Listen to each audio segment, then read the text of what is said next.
Bonjour les amis, bonjour les cryptopreneurs. C'est Christian et bien Salé Affranchi.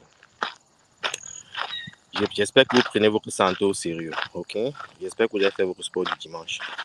Aujourd'hui, je vais un peu parler, je vais faire un sommaire de la semaine.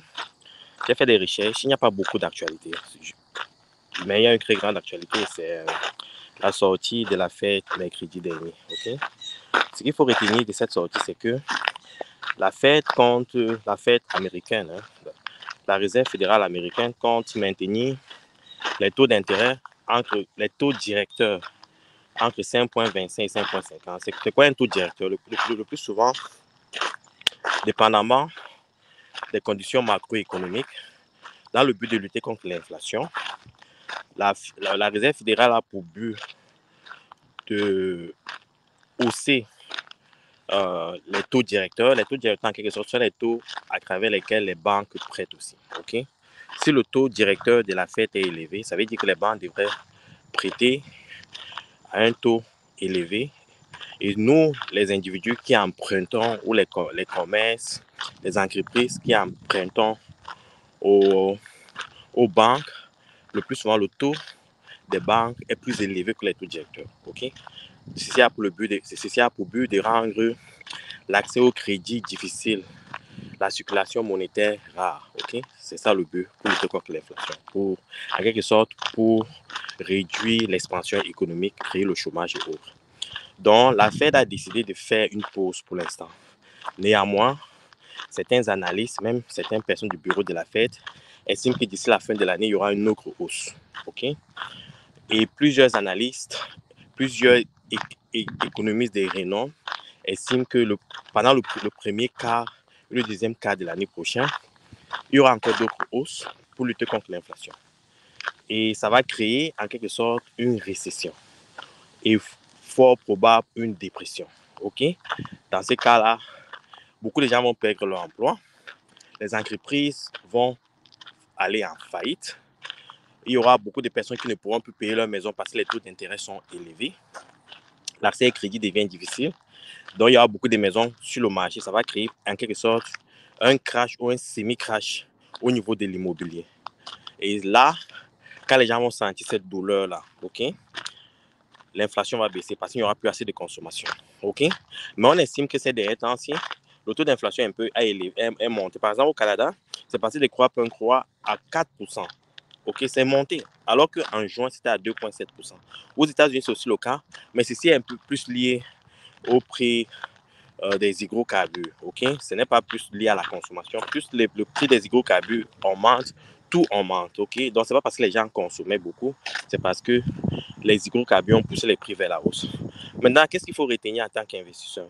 Si vous êtes un investisseur, je vous invite à faire un peu des recherches au niveau de la microéconomie, de la macroéconomie, et vous associer ça aux fondamentaux. Ça va vous donner un avantage, un très bel avantage au niveau des investissements. Ça va vous permettre de savoir, peut-être si vous voulez, si vous êtes dans le long terme, ça veut dire que vous achetez, vous focus sur les fondamentaux, vous n'avez pas à vous soucier. Vous savez que je suis là pour 5 ans. Okay?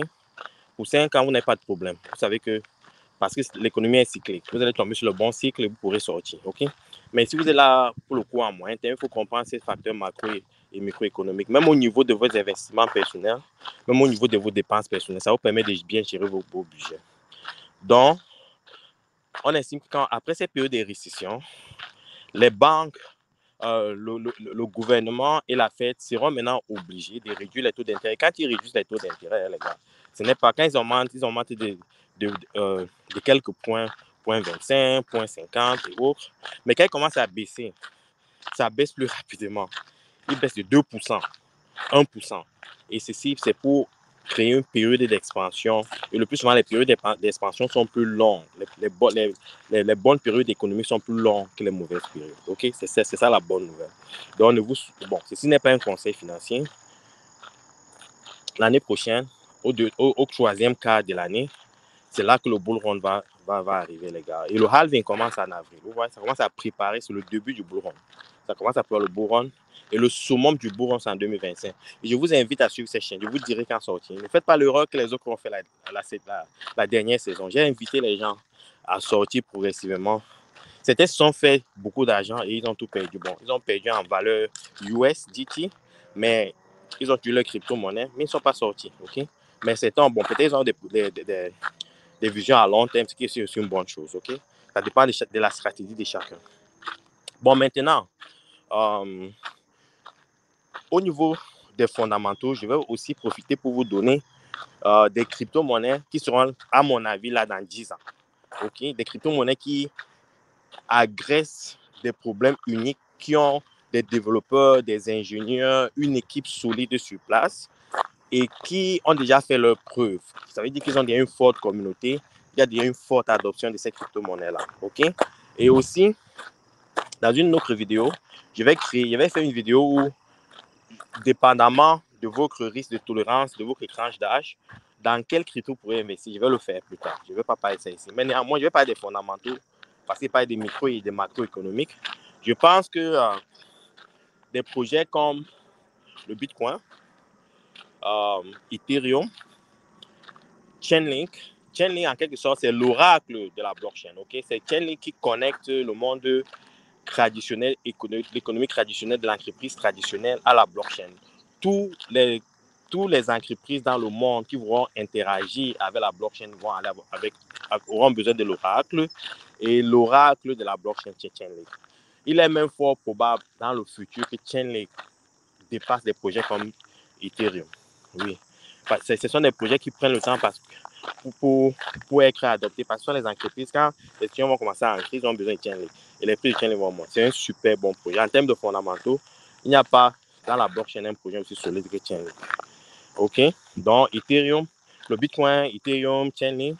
Et maintenant, il faut un peu aller regarder au niveau du stockage des données, parce que c'est aussi important, OK? Décentralisé. Il y a Aave. Aave, c'est un peu le Amazon AWS, Amazon Web Service ou Google Cloud ou Azure, Microsoft Azure. Ce sont des plateformes où on sauvegarde des données. Mais avec Aave, les coûts sont réduits. Vous payez une fois et pour toujours. Et les données sont sauvegardées pour toujours. Donc, au niveau du coût, les entreprises vont beaucoup en profiter. OK? Donc, il y a Aave au niveau du cloud. Maintenant, je vais donner un autre projet au niveau de l'intelligence artificielle parce qu'on en parle beaucoup, mais ça n'a pas encore fait son nom. C'est AGX, SingularityNet. OK? Le fondamental est solide. Je pense que SingularityNet, avec le narratif de l'intelligence artificielle, pourrait se faire un grand nom pendant le prochain bull run. Il faut y jeter un coup d'œil. Et je pense que ce projet-là, si ça se fait un nom pendant le prochain bull run et que les gens continuent à développer, parce que c'est un projet dans lequel les gens continuent à développer, où il y a une forte communauté, ça pourrait être ici dans 10 ans et voire plus. OK? Donc, c'était les 5 crypto-monnaies que je voulais couvrir ce matin en termes de fondamentaux, en termes de long terme. Il y en a beaucoup, les gars. Il faut juste faire vos recherches. Comme je vous ai dit, je vais faire une vidéo où je vais créer les tranches d'âge, les catégories des risques. Et je vais partager avec vous pour vous donner une idée comment vous devez vous positionner. Positionnez pour le bull run, les gars. L'opportunité, cette opportunité, vous dit, c'est life-changing. OK? Et c'est un life-changing en 2, 3, 4 ans. OK? Ce n'est pas des trucs que vous investissez pour travailler pendant 30 ans et vous dites que vous allez en retraite. À la retraite, on vous dit que les fonds de pension sont en faillite. Il faut prendre votre testament. OK? Donc, c'est ce que je voulais partager avec vous ce dimanche. Ciao.